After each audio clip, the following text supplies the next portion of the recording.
Hello and welcome to this week's history video.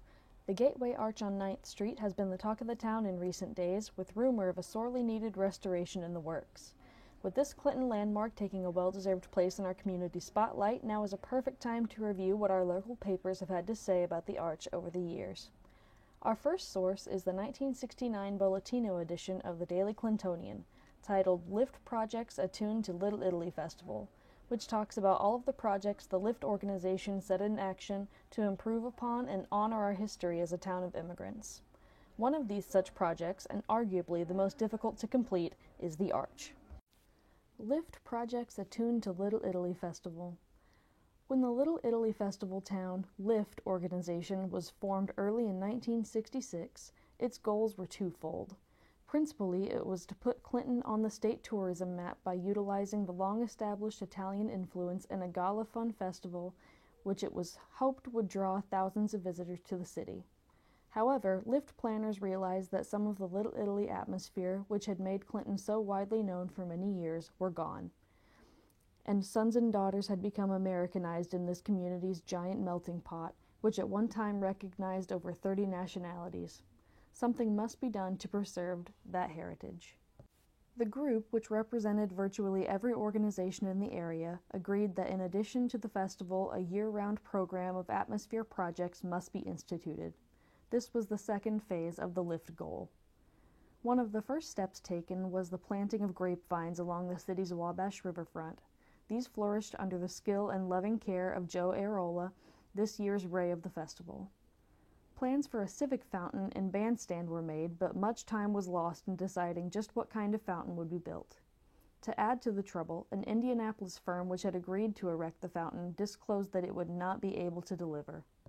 Worried Lift directors, which included First President William Wake, Ernie Gillio, Robert Welker, Claire Fernando, Evelyn Iacoli, Ruby Callaghan, Roy Devon, Joy Beardsley, and Ray Ave, held a council of war.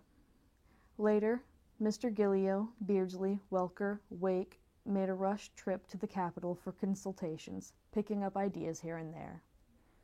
Clinton's beautiful Outra Stagioni, Four Seasons, fountain was the result. It is unique in that there are no blueprints, no photographs, nothing but an intense desire to build a fountain and a willingness to work. The bandstand to the north was also built in 1966, and the first Little Italy Festival was held around the new additions. Early in 1967, considerable more work was done in the fountain area. The concrete area was enlarged, planters built, and picturesque steps constructed to the lower terraces. Another major project was also begun during the summer of 1967, when it was decided at a public meeting that an arch be built across 9th Street. It would symbolize the gateway to Little Italy. Again, Lift directors had a hard time. No prefabricated arch was available, and firms contacted were not interested in pulling crews off regular construction work to build a single made-to-order span. The cost of such a specifically designed arch would be prohibitive. It was finally decided to order a regular commercial steel span as a basic arch and endeavor to improve upon it.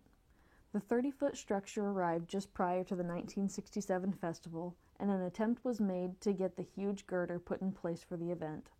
However, no one was really impressed with the span in the form as it existed, and the general comment was that, quote, it looked like someone started to build a factory, then went away and left it.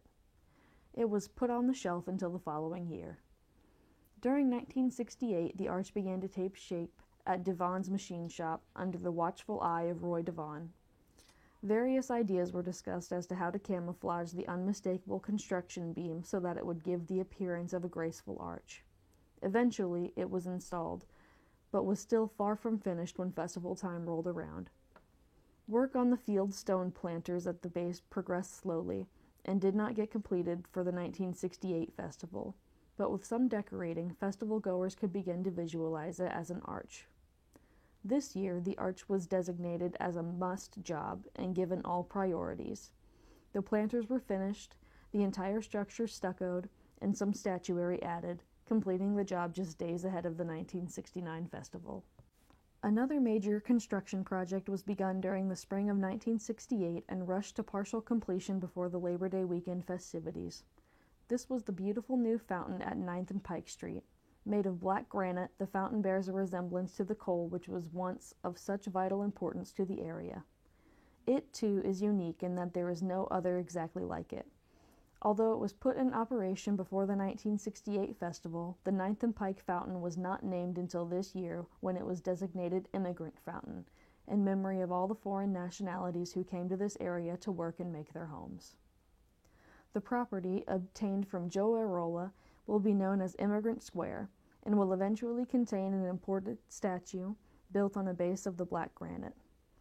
This year, new colored jets were installed and wrought iron fins built around the fountain, giving it a much more finished appearance.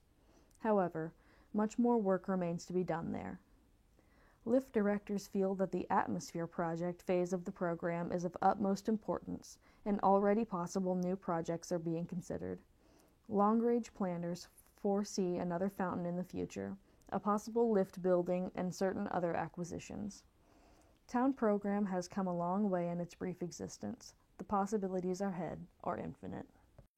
Our next source is from the Tribune-Star, published August 12th of 2009, detailing a repainting of the Gateway Arch with some aesthetic additions to make the landmark pop. Adding Italian flavor, Duke Energy funding helps refurbishing work on Clinton Arch. By Brian M. Boyce, Tribune-Star, Clinton.